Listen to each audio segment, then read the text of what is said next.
Good morning, everyone. On Holocaust Memorial Day, we reflect on the greatest crime against humanity, genocide. We reflect and say, never again. Millions of people face prejudice, discrimination, and hostility simply because of their identity. When we learn about the Holocaust and more recent genocides, we learn for a purpose: to challenge present-day discrimination and hostility. Fleeing from war-torn countries, those who seek refuge in safer territory will do anything to keep their families alive.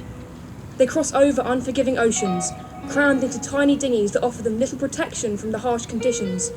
And those that reach the shore are rewarded with the anger of bigots, claiming that this piece of land isn't for them.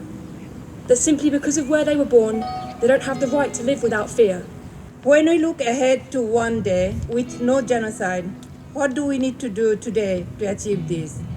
A good question to make people think.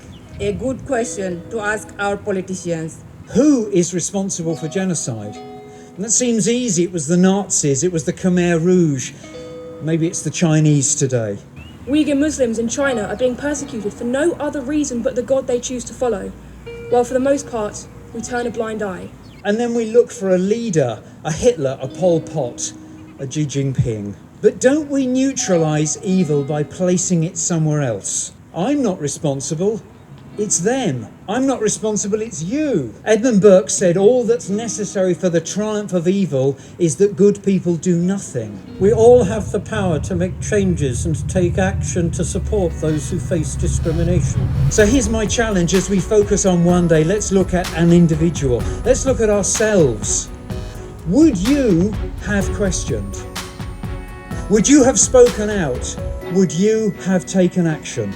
We are faced with a choice: acceptance or discrimination, love or hate, together or apart. Because the truth is that we are far more united by our similarities than that which divides us. One day, I hope we can truly leave behind the hatred that belongs in the past, and instead welcome those who come to us with open arms. I would like to finish with a quote from Margaret Atwood. I hope that people will finally come to realize that there is only one race, the human race, and that we are all members of it.